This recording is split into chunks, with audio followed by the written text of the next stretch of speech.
thought it'd be funny to start with. I was thinking about the stories about how we met in college, and I would love for you to guess the three I wrote down.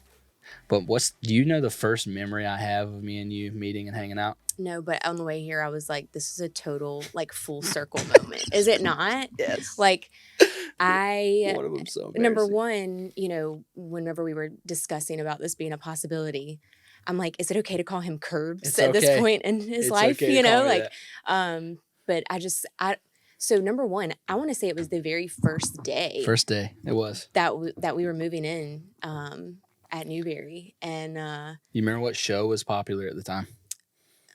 Jersey Shore. That's what we started watching. Okay. First season. I was going to say, I just remember this kid like popping in being man. yo, like, want to be friends. Yeah. And it was you, obviously. And so it's so funny, and even when I remember like telling Wes, like, no, me and Kirby are friends. Yeah. Like, and he's like, that's my teammate. And I'm like, no, that's my very first friend. What's so funny about Wes is he and I did not like each other the first 2 years. Could be more complete opposites. And so for us to be like the middle bridge, like you to be the bridge of that is so funny. Like, my good friend, my soon to be husband. How does that work? That's so funny. I remember Jersey Shore like it was yesterday. That's why I wrote down right here. I was like, Jersdays. Dude, Thursdays. And you and I would just chill and watch and laugh. And because in Logan went to Carolina, but we at Newberry, where we went to college, had a only freshman dorm. Oh, yeah. So all the freshmen were in one building. Horrible idea, but also awesome. Manifested the best relationships with people. It was I don't cool. know if other people have that experience. I still DM and message like some people that I'm not necessarily close to, but I feel like I am because of the experience. So like I messaged Jolly the other day. He had a baby, and Emily Moyer, who's Emily Rickenbacker. God, so hard. Everybody still made names I know, for me. It's so hard. But that was the first one I had. Then the second was, didn't you drive a Volkswagen Beetle? Yeah. And I remember that thing was busted. It was. I remember because you got me into every cool like sorority event. Oh yeah. For like 2 years, which Katie's, dude, Katie was so tight. But I remember one night, I want to say that there were extracurriculars had occurred, and I was the non-drinker in the group. And I remember packing about 7 people in your bug. I mean, it was amazing. Was it green or yellow? No, mine was silver. Silver. So one of my roommates, she had a green bug. Green one. But we used to load that thing down. And I tell people now, like, I'm a professional mover because the fact that I could pack up a whole entire dorm room and fit it in my bug, so funny. Is outstanding to me. I remember that so vividly. And then the last one I remember, and I hope Gracie ends up watching this. Oh, gosh. Is the last one I remember is one of the first nights that I think Gracie and Griff met, if I'm not mistaken, is you and I and Gracie were out on the post office porch. Do you remember this night? Where like the mail room was? Yeah, I know where you're talking about. I had just started playing guitar. I do remember this. I just started playing guitar. I think it was sophomore year. Because what dorm did you live in? I lived in Cromer. Cromer, right? Yeah. The one right there. And I was just learning to play guitar, and I think I was just playing around, and you and Gracie ended up like, oh, play some songs. Yeah. I didn't know how to play crap, but you guys were feeling good, so it sounded great. And then the next thing I knew, I think Griff ended up coming by, and that's when they met. I do remember that. I was positive that's when they met. Or one of the first times. Yeah. And they're now they're married. But we stayed out there till like 3 a.m. Yeah, which is ridiculous to think about now. Oh my gosh. Because me staying out till midnight is like that's struggling. Old lady style. Yeah. I know. I stay up late. I'm a night owl. I still stay up till like 1 o'clock most nights and wake up at 7. I'm like days. In bed, skincare done by 9 p.m. So funny. So anyways, those are funny memories. I didn't know if you'd remember those. Oh yeah. But okay, so time to tell people, imagine people are listening. What do you do now? You're in marketing. This what's so perfect. Now you're in marketing, what we're doing. Kind of talk about, you're working for one of the top companies in the state in terms of orthopedics. You have a huge plate with lots of vegetables on it. Oh, yeah. Kind of talk a little bit about what you do. Yeah, so I market for an orthopedic practice here in Columbia, an orthopedic and neurosurgical group. It's healthcare isn't my background. Yeah. I graduated with a degree in mathematics, which you don't really know how much math maybe or statistics is involved when it comes to marketing when Sure. you start, right? You think of marketing and you think of a commercial or like Yes. a billboard. Yep. And as fun as that is to design, you can't design stuff without a purpose behind it. So I actually have found that having a math degree is sort of beneficial in this realm. Data analytics, all that stuff. Absolutely. But it's also irony because, again, like a full circle moment for me has been, I don't know at your high school if you had the opportunity to choose majors. But no, we didn't have that we yet. did. So like, you hear it's pretty popular to have like a CNA, a clinical nursing like major, or the cosmetology major.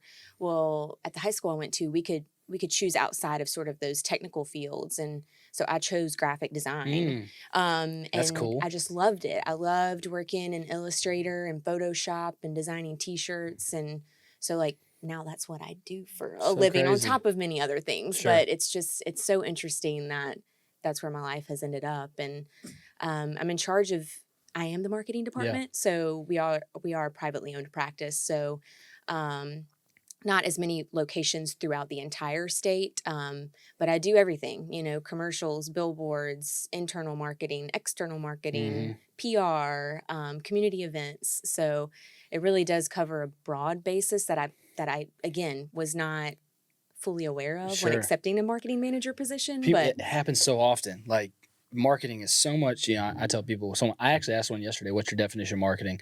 And I can't remember what they said, but mine is telling, storytelling. And what's the company? How do you tell their story to as many people and in as many ways as possible?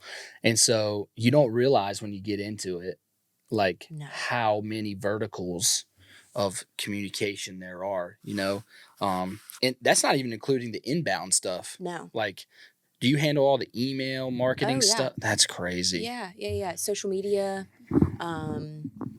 emails. I do a lot of like physician liaisoning. So I'm going out and meeting with referring providers, and I don't want to say selling our practice, but we are a specialized practice. Not everybody's going to need an orthopedic doctor every single day of their life.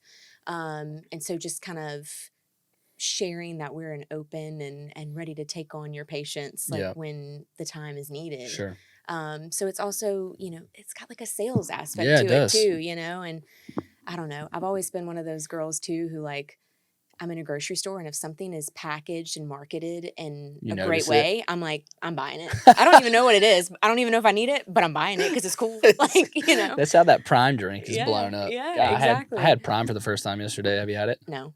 Jake Paul's drink. That's like $1 billion. Is it delicious? It's like pretty good.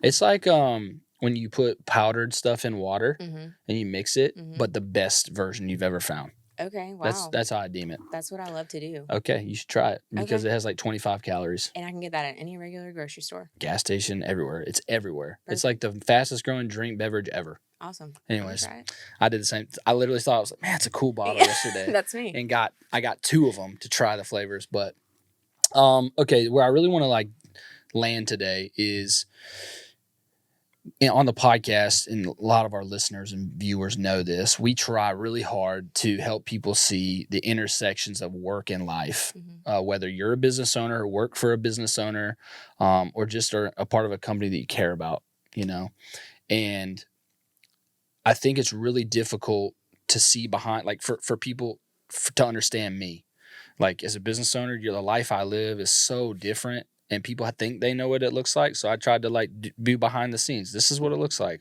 Here's the hard decisions I have to make.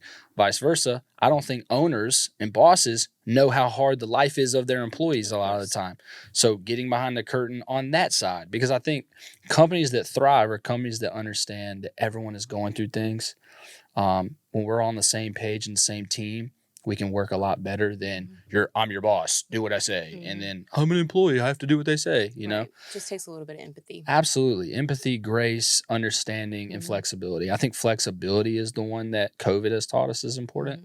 I'm not a work from home guy necessarily on a lot of things. I believe some task-based jobs can be work from home.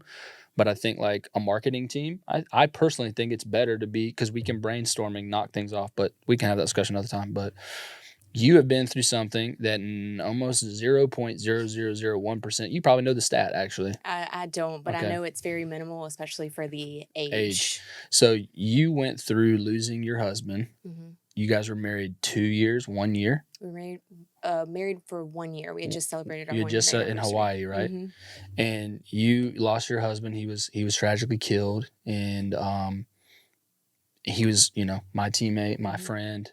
I can't even. I can't even come with the words to say, how in the world are you sitting in front of me today?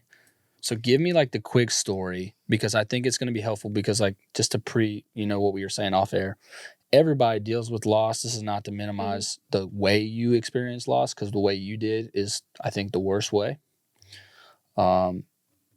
Miscarriages, child loss, parents, like everyone has it. And I think I've learned over the last 90 days, I was telling you that good friends lost their brother recently, lost my grandparents last couple of years. We all experienced loss, but the way you did it and the way that you've transformed from that, I think is going to be super helpful to people, because it's not talked about. Like, sorry for your loss, and then people move on. Right. And the last thing I'll say before I'll let you say your story, which is amazing, is this lady, when I was at my friend's brother's funeral, he passed away a couple months ago in a tragic car accident. Nothing happening except driving down the road. This pastor said, some of you will forget tomorrow in this room. Some of you will forget next week, next month, next year. The family will never forget. Never forget to help them not forget. And they were challenging us to be impactful in the way we love them through it. Yeah. And so talk a little bit about what happened, how your life has changed, and how it's impacted your work and life career, because life doesn't stop. That's the problem, right? Yeah. Life doesn't stop. Yeah. So I'll start with like a little bit of backstory, just kind of about me and Wes and our relationship, so that people can understand. So the story is just ironic in itself of how we met. He was a year younger than me. Cougar. Yeah. What can I say? I like him young. Just kidding. And so my freshman year of college, I went to school for, again, got my math degree, was getting my education certification, so that way I could teach. And so my freshman year, I had an internship at his high school. And so he was a senior in high school at this time. And I was assigned to a math teacher. I basically was grading papers for her and cutting things and, but an internship nonetheless. And one day I was helping one of the students in this teacher's class. He basically had to graduate. And lo and behold, it was Wes's best friend. And so one day at lunch, I was helping Cody, that was Wes's best friend, walking through a test, and Wes walked in, I guess, to meet him or meet up for lunch. Do what guys do. Yeah, I don't know. I don't try to understand that. And Cody introduced us, and it was funny. The next day, Cody came and was like, Wes told me he's going to marry you. And I was like, okay, number one, this is annoying. I'm in college now, and this is a high school kid, right? Like, nobody wants that. And then Cody was killed actually the day before graduation, high school graduation for them. So from there, as mine and Wes's relationship progressed, we always kind of contributed Cody to being our guardian angel, and bringing us together. And so Wes came to Newberry, played baseball there. That's obviously, again, your teammate. And we were together for 7 years. Yeah. So we dated for 4 years. We're engaged for 3 years because I'm indecisive and can't make a decision on weddings. And then we got married. We're married for a year. And it was just a month after our year anniversary. Like you said, we had gone to Hawaii for like trip of a lifetime. Yes. Also, I was sort of one of those people that has always been intimidated at the thought of having a child. Yeah. And so I kept on using that as an excuse as to why well, we haven't had our honeymoon yet, so I don't want to have a kid until we have our honeymoon. Right. And so Wes was like, I'm planning the freaking honeymoon then. So you like, wanted let's a get rolling. baseballer, Yeah. boy. So it was December 20th of 2019, and we had both gone to Christmas parties that night, me with some of my girlfriends from high school and him to a different one. And I just got a phone call that something tragic had happened, and found out that he had been killed that night. And so in that moment, I can't even describe what that feels like, right? Yeah. And especially at that time, I was 28 years old. And again, just having a vision for your future and thinking that it was going to play out in these exact steps and at these exact times of your life, to feel that kind of ripped away from you, on top of grieving your best friend, grieving your husband, not understanding really what happened that night. It was gut wrenching. But I remember, and my mom still credits me for this to this day. I remember, she always tells the story, at least. I don't remember. I'm going to be honest. It was like a fog for at least a month of not really knowing what happened, what was said, anything. But she said, that night that it happened, my parents obviously came to my house to be with me. And she said, I just remember you looking at me and being like, God's got me. I remember that. You remember I came the next day? Mm-hmm. Mm-hmm. I don't know if you probably don't remember. Well, I I came think the next I remember. day and you were in your bed I think with your that was sister. like my mantra. You were in right? your bed with your sister crying, Mm-hmm. and you said that. Yeah. It's 100% true. And, after that time has passed, you sort of are able to articulate your thoughts and your words a little bit better. And I think that was probably just the raw emotion, like the best way that I could put it, right? And I think now that I've had a chance to look back and figure out what exactly was going through my head at that time, I think I describe it as when something tragic happens in your life, and you touched on, there's different types of losses. And number one, I have learned to hate when people compare like losses to losses. To me, it's, if that's the most tragic thing that has happened in your life, like, oh my God, feel whatever way it is that you need to feel. That's very compassionate to think that way. And so regardless of what that tragedy is, I think that you have two choices, and I think you can let it break you, and people aren't going to judge you for that, right? Like if I were to crawl up in a hole and be a hermit the rest of my life, I don't think people would be like, oh my God, why is she doing that? Yeah. I think they would be very understanding of why. Right. Or I think you can just kind of saddle up and say, I refuse to let this break me.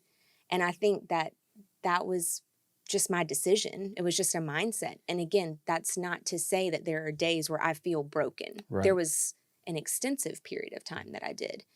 But at the end of the day, I just knew that I had to take steps to get to a point where I felt normal again, whatever for lack your of new a normal better is. term, Yeah. I knew that grief and that sorrow that I felt, it couldn't be a daily thing for me. Like, what made you, do you remember either like a conversation or a moment? Because there were a lot of them that kind of made, because you just said the most beautiful thing, the 2 points. But what helped you so that what helped you realize that there was option two? Because at first, I'm broken and I have no idea what pieces back together looks like with this. Am I right? Yeah.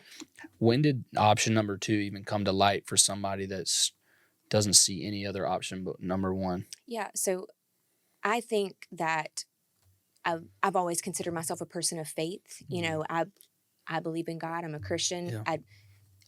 I don't want to say it doesn't matter what your belief is, because I do think it matters. However, I think whatever religion or whatever basis that you can focus on as to why we are here, I think you have to turn to that thing at that point, because, you read in the Bible and you hear of people giving these testimonies of like, I was broken and God showed me the way. And it's sort of like overcomer type stuff. And it's like, okay, but like, I don't want to say you don't take that seriously, but you don't understand that until you understand it, right?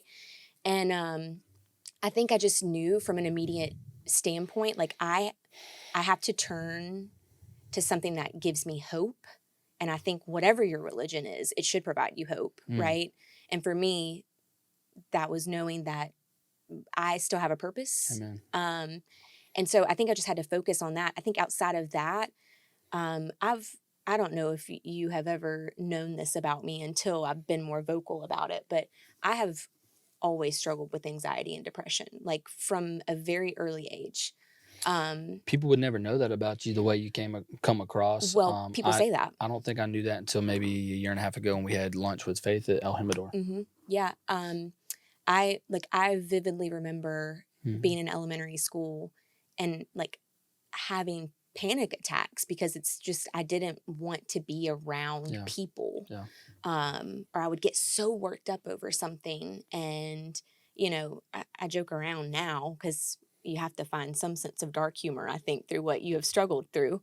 But my mom used to send me to school with Tums because I would complain that my stomach was upset from the anxiety. And she'd be like, you take your special medicine. And I'm like, I don't know if that's a great parenting hack. So don't take that to heart. But I think as I've grown up, I didn't really know that it was anxiety. I didn't know to call it that.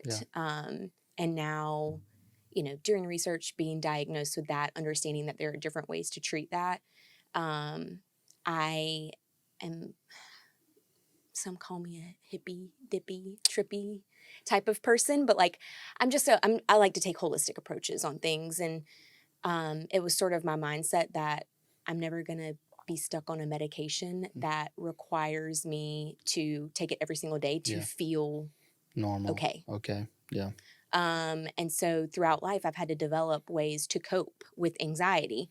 And so I guess through this tragedy, that's obviously heightened times a million. 100%. But I just had to lean on those things that I knew that had worked for me in the past and hear me say that's not instantaneously that I'm feeling better. It's not like I'm going to write 3 things down in my journal that I'm grateful for, and all of a sudden there's rainbows and butterflies chirping around me. I love to ask you a question because I would say as a guy, until the last couple of years, the word therapy freaked me out. And I'm like, man, broken people who are on the cusp of losing it all go to therapy. Then I heard somebody say online, or I can't remember, they said the craziest quote. They said, you don't go to the gym only because you're out of shape. You go to the gym to stay in great shape physically. You go to therapy to stay in great shape mentally and spiritually. And it just totally floored the way I thought about, because you think you go to therapy because you're like at the end of your rope. No, you go to therapy so you never get to the end of the rope. Right. Okay, so I haven't necessarily had to go or gone. Maybe I should, but I've had some friends and loved ones lately go, and they talk about the benefits. I know going to a therapist, do you mind just sharing quickly like what that's done for you? Yeah. How helpful that has or has not been? Maybe it hasn't been helpful. Yeah, no, I'm a huge advocate for therapy. And you're right. I don't know if it's just a culture of today's day and age. I don't know if it's a culture of United States. I don't know that. So don't hold me to the fire for that. But I do feel like we're a very reactive country when it comes to mental health instead of a proactive country. And again, that's just my opinion and knowing people that have struggled with some severe mental illnesses, because that's what it is, right? It's hard for them to feel like they have a bunch of options and to feel like it's not frowned upon. So immediately after this happened, I remember requesting, and again, my mom was huge in my growth through this, just being so supportive. I mean, she literally moved in with me, and I just told her, I was like, I need a therapist, like find me someone. And so I started going to therapy, and I did go to a specific trauma and grief therapist, which I think is also good for people to hear, in the sense of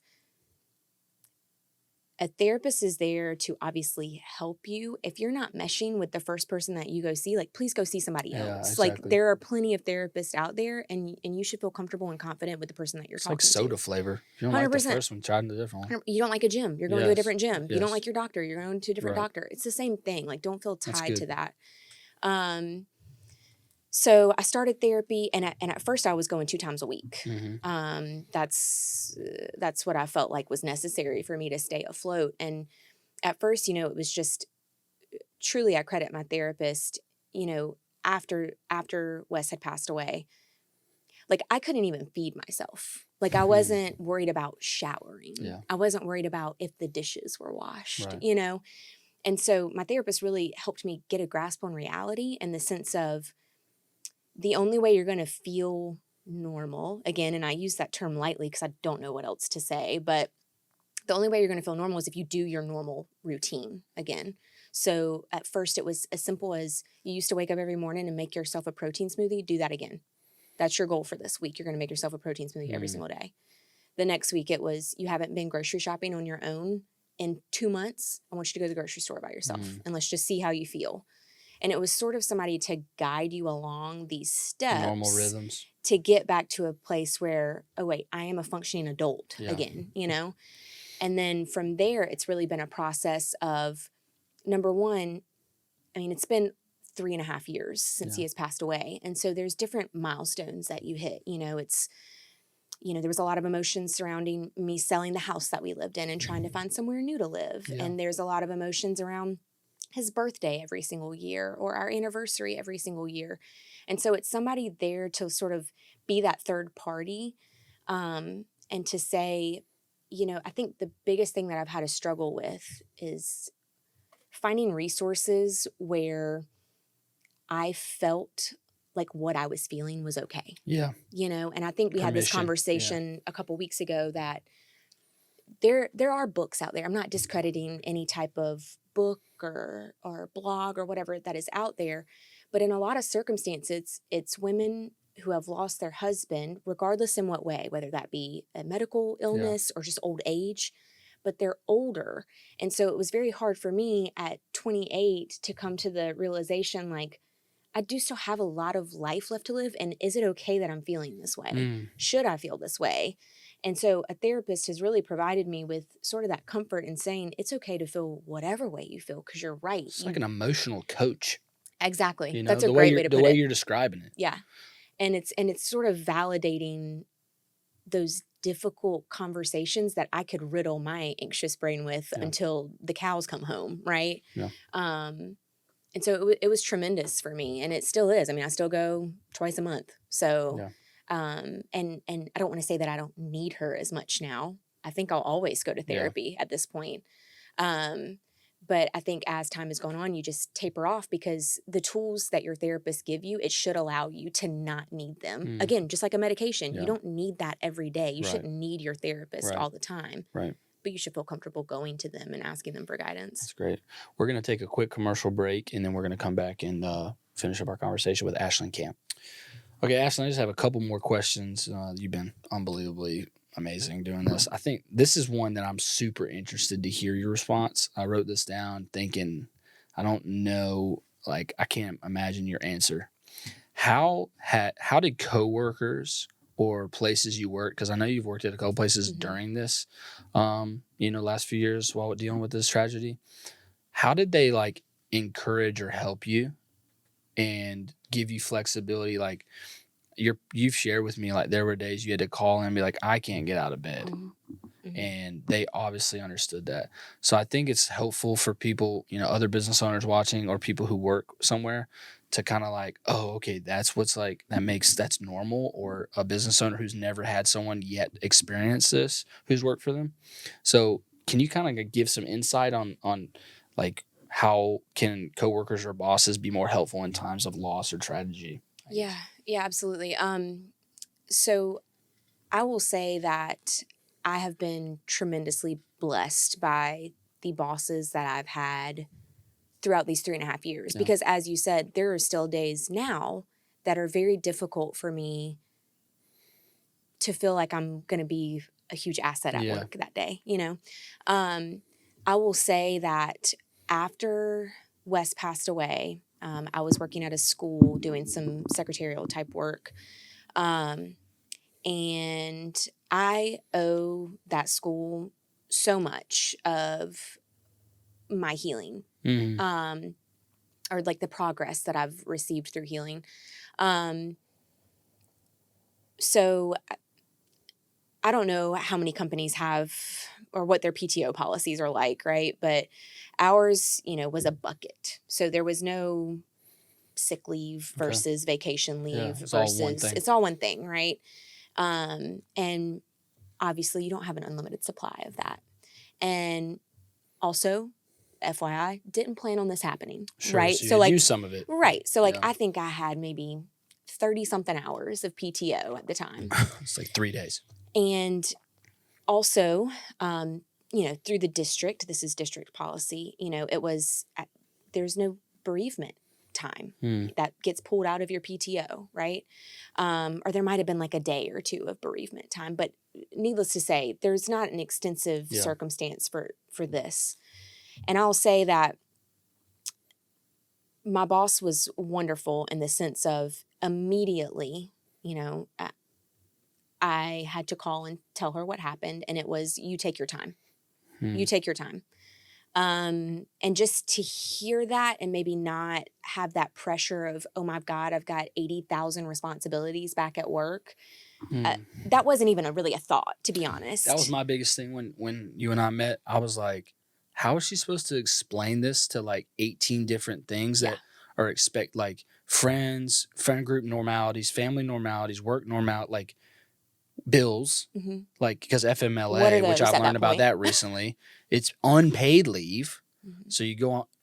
For anyone listening, we have like in South Carolina, you can take 90 days or something. I think it's something like that. 60 or 90. I think it's 90 because I'm just experiencing this because my father-in-law just had a stroke.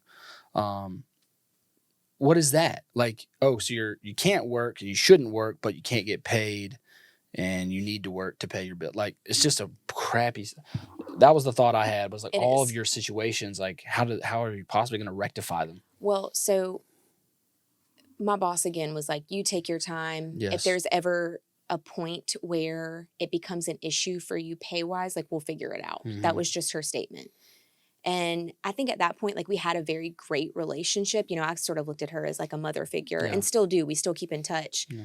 And ironically enough, her husband coached Wes when he went to middle school at the, feeder school for that elementary school I was at. And so I didn't worry about it, but I think too, coming from a boss standpoint, just to play devil's advocate, I work my butt off. Yeah. People know that I'm dedicated to the role that I am in. Yeah. So and I hope that nobody would use this as a means to get out of things. But I think that trusting that I'm going to come back to work when I fully feel ready to come back to work, and like trusting that that's my mindset, because I've always been very career oriented and, want to be successful and want to feel like I'm contributing to my workplace. I think that was just understood, and I will say, I hate to say this because it causes a lot of controversy, and I understand the severity that COVID had on a lot of people. However, Wes passed away in December of 2019. COVID was 4 months later. We were out of school at that time. That spring break, 4 months later. And so, truthfully, while it was terrible in 98% of the ways that you can think about a pandemic, it was good for you. It allowed me time to heal and not have to worry about showing up at a place every single day. Yeah. And I hate to call that a blessing, right? It feels weird to say, because I had people that were negatively impacted by COVID. Yeah. But it was a blessing. It's something that I looked at as a positive, to be able to wake up each day and do my devotional and journal and go to therapy without having to worry about how that fits in a schedule. Well, I think you're making a great point about perspective. Like, perspective to each person can be positive or negative based on the way you're viewing something.